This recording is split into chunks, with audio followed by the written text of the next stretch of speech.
And this is lovely Evan and his mother giving the Ask 3 Questions a big thumbs up. And I'm going to tell you, we'll talk about a little bit about Ask 3 Questions, and then I'll talk about the 16 plus pathway before I hand back to Dean for questions, who will then introduce Ben after that.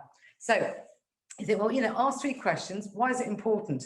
And I'm sure many of you will be familiar with this document that came out in 2011. It's because research shows that encouraging patients to ask the 3 questions, which are, what are my choices? What's good and bad about each choice? And who can help me make a choice that's right for me? Actually, it ensures that the clinicians provide higher quality information about options and benefits and harm. And I know that certainly those questions have helped me form my discussion with patients. And even though I thought I was quite good, it's just focus the mind a little bit more. It also allows patients to ask questions and be involved in their care. And what the evidence shows is that when patients are involved in decisions about their medical treatment, that adherence and compliance and patient experience improves. And there was some work funded by the Health Foundation, thinking about 2011, 2012, and they called the MAGIC program. And I'm sure some of you are familiar with that.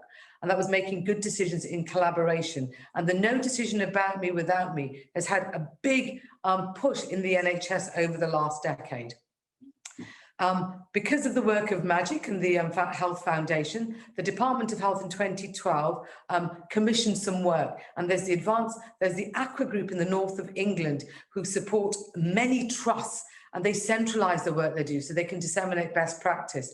And they developed the Ask 3 Questions over there, or worked with it. And I was very lucky to meet Emma Walker at a Ready, Steady, Go transition day. And what we did was put Ready, Steady, Go. What we did was put Ask 3 Questions into the backbone of Ready, Steady, Go and shared decision making. And Emma very kindly shared some of the feedback from the teams about the Ask 3 Questions.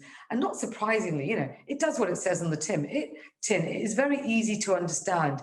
Anybody can use it. Patients, parents, it really doesn't matter. And it doesn't need explaining, though I do know some people still want to have a training package on it, which is fine because they think of it as a new resource and it's in plain English. And it gets the patient to think about the questions they want to ask in clinic. And you go from having to make choices to making a decision. And they think it's a great benefit to patients and to healthcare professionals. But we also want to hear what the patient said. And they said, they felt really good about using Ask 3 Questions. They thought they got more out of their appointments and they felt empowered about it. And it was really interesting, even when they couldn't get the answers to questions because they weren't, the information wasn't there. They just felt more satisfied at the end of the consultation. And overall, it felt like a very rounded and dynamic consultation. But that patient empowerment was really key. And we know that patient empowerment is really key because there's many national, international recommendations out there. And they all say that for high quality, sustainable healthcare globally, that actually you need to empower the patient and you also need to change healthcare professionals' behavior. And it's interesting, even though those recommendations have been out, the No Decision About Me Without Me, that's been out there for a long time. We're still not doing it. We think we're not doing it. So much so that NICE is bringing out a guideline this month on the 17th of June about shared decision-making and best practice. So guys, you hear it here first. So you're already going to be ahead of the game and you can say, woo, look at me. But interestingly, the shared decision-making doesn't include children because children often get left out. So there's a babies, children's and young people's experience of healthcare, NICE guideline coming out in August, and shared decision-making is key in that. Many of you will be familiar with the Ready, Steady, Go program, as I said. And as I said, when we spoke with Emma at one of these meetings, as you can see, the fourth one down, it's about patient advocacy. It's about speaking up for yourself. Ask 3 questions is really key. So just to say that I got involved at Southampton just last year with a shared decision-making program across the trust. It's funded by NHS England, and that's because our fantastic now medical director, Paul Grundy, had done some fantastic work on shared decision-making with his neurosurgery group. So they came to us saying, could they use us as an exemplar? So on the back of that, what we've decided to do is actually embed Ask 3 Questions in all patient pathways and decision-making. The artwork that was available from Aqua was a little bit dated. So what we had to do was change this. This is the one that we've done for young people. And as you can see, it's very diverse. And I'll say no more about that. But we've also developed it for a wider age group as well. So it goes from diagnosis to grave. So this can be used in all patient contact areas, because what you really want is the same thing working for everybody. And we got feedback from patients, healthcare professionals, and we also included patients with learning disabilities. And we worked with the Foundation for People with Learning Disabilities, because what you really want is a resource that can be used across all for parity of esteem, and also to actually save on resources as well. So these would work for patients with learning disabilities too. So rather than just listen to me, I don't know how to play this video. We'll play the video. I've got a patient here who's fantastic, and I did not prime any of them, can I just say? And let's just hear what she thinks about the Ask 3 questions when she saw them. Give me 1 second. And if you give us a second, we'll get there, guys. But hopefully you guys are excited and thinking about, actually, where can we do this? And many people say, well, we're already doing it. But we're doing it in a lot of our, I think as pediatricians and certainly as nephrologists as well, and, the MDT, we always have these discussions and involve patient choice. And it's about putting these patient choices into pathways with appropriate resources. But if it's not there, nope, my technical whiz has let me down. So I will talk you through what Nazia says. And there's a lot of background noise in this because her lovely young son is in the background. And what she says is, this is brilliant. It is simple. I love the colors. It tells me what I need to know. If I'm not sure what I need to do, actually, I know what I can do here. And I can hold the healthcare professionals to account. This is brilliant, and gives it a big thumbs up. What we'll do is when we share this video, we'll actually link to this video so that people can hear her, and they are her own words. And you'll know, because I was much of an opportunist and took her video whilst I was in clinic. So what we're doing with the R3 questions, well, look, we're going to have this as posters in all patient contact areas. And I'm going to say something on social media. And for those that are out there and who know about soaps, somebody rang me the other day and said, oh my God, I saw it on the wall in Coronation Street in the hospital. How exciting is that? So word is spreading. We were thinking of printing it on all patient appointment letters, and we're sharing it because we think, and if you notice, there are no logos on there other than the NHS. And for use abroad, we've taken the NHS logo off, and I'll show you one later. It's being translated into other languages, and this is part of a Ready, Steady, Go tier international collaborative, which I'll talk about later.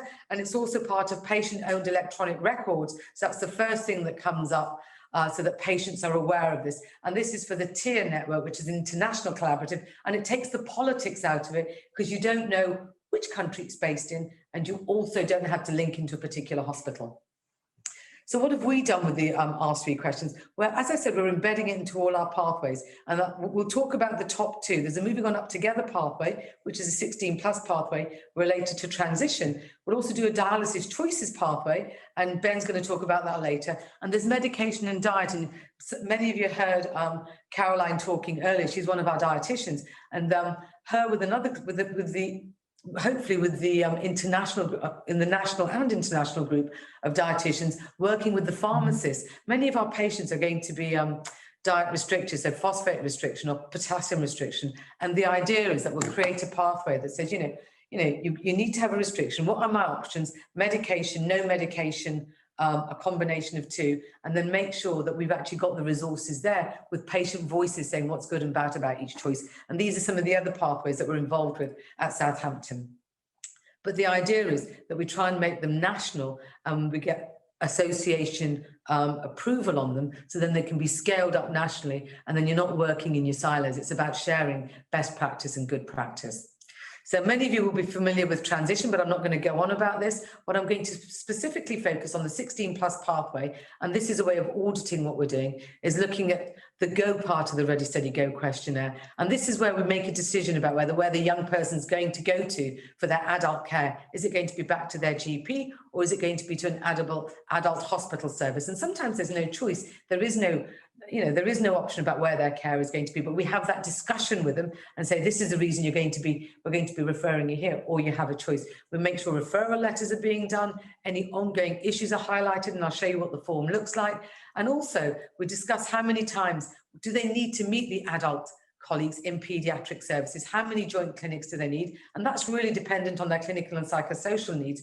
For those with dialysis, what we do is we have a staggered transfer, certainly Kirsty and I do, over 2 to 4 months into adult services, and also highlight any issues such as emergency care plans in the transfer letter and in the final discharge letter from the paediatric clinic. And I'm giving you an example of a girl with cystinosis, and this works very well with Kirsty and I. So this is a young lady that has needs to drink 4 litres of fluid a day, has 300 to 400 millimoles of potassium and bicarbonate. And when she gets DMV, these requirements increased drastically. She needed 10 litres of fluid, 500 millimoles of potassium, phosphate went down in the boots, and it was a nightmare. Had this young lady presented to a local DGH, we have no doubt that she would have died, actually. And that is no reflection on the DGH. It's because they wouldn't know how to manage this case and how to actually make the fluids up. So there's a care plan in place that was shared with her and with the adult team, because we've had experience of this, and it's important to share these. So that was just an example. So this is what the Moving On Up Together documentation looks like. There's been revision on this, but I'm sorry, the revisions aren't back yet. And all this really shows is, if you have a look at it, it just shows who the patient is. Ask 3 questions is key. So you make a decision. Do they go back to their GP, or are they going to an adult team? There's an opportunity of saying, you know, what issues need to be addressed? Are there psychosocial issues, emergency care plans? And also, is there a hospital passport for those ones with learning disabilities? We sign about, do we need to do joint clinics? Where are those joint clinics going to happen, and did they attend, and has they been transferred? But we also want to collect data to make sure it's being done, so we can actually make sure that care is standardized. So we make sure that letters have been written to the adult team to inform them that they're going to be receiving this patient, whether that's in primary, secondary or tertiary care. We make sure there's a discharge letter, and we make sure that we've used the R3 question resources. Okay, and that can be whatever it is. For this particular one, it's just patient voices and having choices, but with dialysis choices, it would be something different. We make sure that the SDMQ9, which is a shared decision-making questionnaire, has been used, and the patients feel like they've been involved with the questions and decision-making, and also a global rating of change to show, actually, was it useful? Because if it's not, if shared decision-making information isn't useful and the patients don't find it beneficial, you can do it, but, you know, why bother? But we go with the consensus, not just one person's opinion. And then that flow chart just summarises that, and it will eventually just be 2 columns down, and the middle column is going.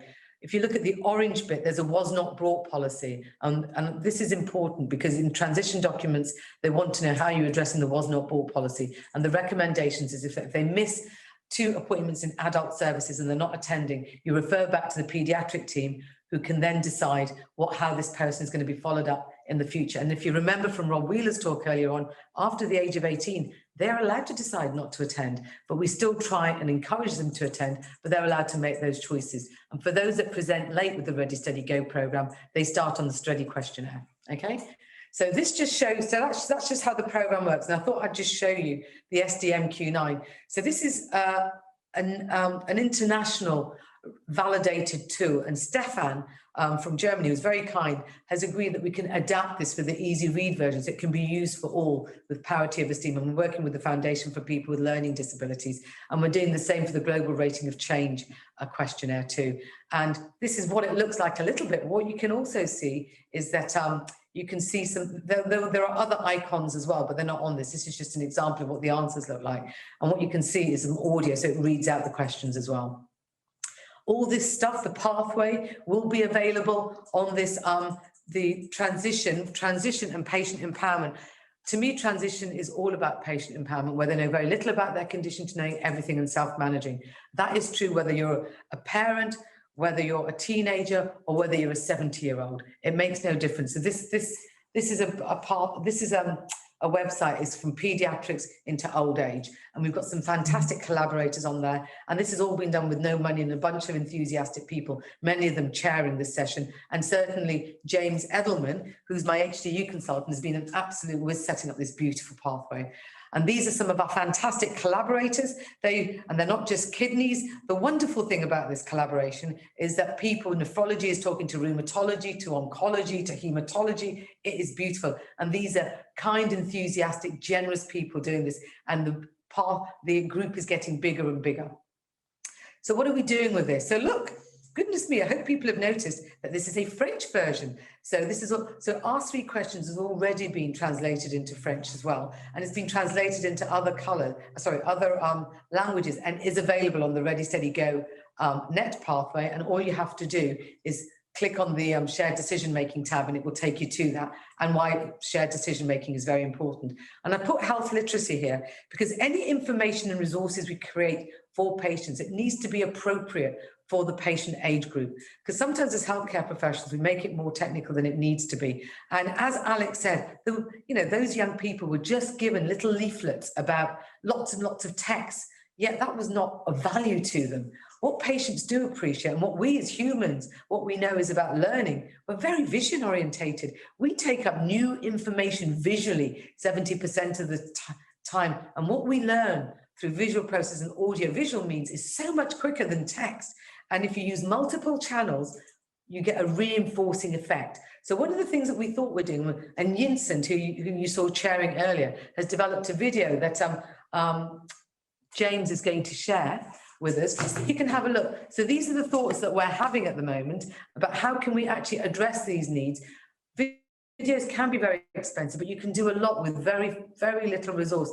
And we're creating videos co-produced with parents and patients and healthcare professionals, those that are learning in training, and also senior members, to see what we can actually develop. And it's interesting, depending on where you are on your thing. People say, use the words diffusion, do this, do that. But what we need to think about is keep it simple and signpost to more technical stuff if the patients are interested. So yeah, if you can play it, I've cancelled off the audio purely because we're going to change the narration, some of the text as well. So this is just showing, this is how the catheter goes in, and what the peritoneum is. And usually I say it's got loads and loads of blood vessels, and stuff goes from where, and loads and loads of blood vessels around the gut as well. And what you find is the PD catheter, and we're going to have a picture of this, goes into the abdomen here. It's only 40 seconds. It's very, very short. And patients that see it love it. And my husband's rather clever, not clever for marrying me, but clever. But that's the fluid filling up into the abdomen. And we say that waste goes from the peritoneum where there's lots of blood vessels, and it goes into the fluid. And then the fluid then gets drained out. And that's simple, okay? And it doesn't need to be any more technical than that. And then you can just stop it now, that's fine. Yep. And it's interesting because some people said, oh, it's very simple. But if you start off simple, it is not overwhelming for patients, and it's not overwhelming for staff as well. And it's really, really important that we remember this, and we can signpost to more complicated information. I can't remember what my next slide is, so I've got a blank screen. And we're very, very excited. I want to say thank you to Jensen, because he's done a lot of work on this. And we need to have videos. But it's not just cronyism, it's making sure that associations and patient groups agree that these are the sorts of resources that we want, rubber stamp them before they come on to our website. And there is governance about the Ready Steady Go stuff. And this, I am going to hand over to the lovely Ben Ronalds. He is another one that loves his animals more than he loves me, I think, but that's fine. But I'm going to hand you back now to Kirsty, who just stood up, and then Ben will be introduced by the fabulous Dean. So Ben, you didn't know this, but we're going to take questions now, so we have a bit of a break. Thank you. Thanks, Arvin. That was, as ever, a very interesting and inspirational talk. So we've been working together, obviously, on the 16+ pathway, and we have our quarterly MDTs, don't we, once we've seen young patients. One of the questions I have, I think, which is good to put back to you, is that often we have patients that come to adults in whom we still have questions on their management. And I think that's an important part, that we are able to come back to you, even once they've transferred, bearing in mind that some of these patients will have been managed by you guys for years. You probably know a lot more about certain aspects than we do. So that's something that, would you like to expand on that? Yeah, no, and we certainly do that. And when things get complicated, and if you get complications very soon after transfer to adult services, the patients feel very reassured that we are still talking. And certainly we've talked about a patient that disappeared for 4 years and then suddenly turned up. And it makes a big difference, because some of the cases, because we've had experience of when things go wrong and how we've managed it, it might not be the normal way or the usual way of doing it in adult services. And having those lines of communication open is really, really important. And I totally agree with you. And just to say, the 16+ pathway, it was an MDT group that did that locally and also nationally as well. So that's important too. There's a couple of questions. I think one particularly is relevant given COVID and how we practice now, which is how do you manage the challenge of transfer to adult services at more of a distance? Letters can be unreliable, it seems. Well, I mean, I certainly think we are doing a lot more via video consultation now. So even if we can't be in the same room together or the patient can't be with us, we can all meet at the same time, and that's very effective. I'm not sure in terms of other units whether they are, working at greater distances. Yeah. So Kirsty works at Southampton and Portsmouth. The distance isn't very great there. So we've certainly got patients from Jersey and Guernsey. And recently I've asked if I know that there's going to be a problem patient, I've asked the adult to dial in on a consultation. So I see the young person face to face and the adult dials in so they can get those relationships going. And depending on the nervousness of the young person, and some of them are incredibly nervous or they've got learning disabilities, we make sure that there's more than one consultation with that. And the patients really appreciate that. And they also appreciate, and so do the adult teams appreciate, those ongoing communications and that opportunity to meet the young person before they go to adult services. So I mean, COVID, not the best thing in the world, but it has given us some fantastic opportunities to improve patient care and patient experience. And one final question is around the colourful Ask 3 Questions poster that is not available online. Can we send a copy out to the delegates? I will have you guys know, if you go on to readysteadygo.net, all the documentation is on there. There you go. And the posters are on there for everybody to use. So do use them, do share them, and they're available in different languages. And if anybody does want to be involved in translation of Ready, Steady, Go or any of the material, please do contact us at the email will pop up later. It'll be on there, so don't worry. So yes, thank you. My name's Jess and I'm part of the Home Dialysis Choices group. This is Jackson and he's 15 months old and he's on home peritoneal dialysis. He's been on dialysis since birth because he's got polycystic kidney disease and he was born with non-functioning kidneys. We had quite a long initial hospital stay of around 4.5 months, which was really difficult anyway because just being away from home and family made it hard enough, but also because we had all these things that we needed to learn and we never really knew what steps it would take for us to get home and what we needed to learn to get home. For the group, I've made a couple of videos which I think will really help parents in the future because they'll give them a good idea of what dialysis is and how to set up the machine, and it'll break it down and make it look less scary and overwhelming. I've really enjoyed being part of the group because it gives us a chance to kind of iron out those issues that I had in hospital and hopefully make it a lot easier for parents in the future, because having a child with kidney disease is really difficult anyway, never mind everything else on top of that. So anything to make that process easier is really good, and I'm really grateful to be part of the group. It's really rewarding. It's also lovely to chat with other parents in similar situations. It just shows that you're not alone. So thank you.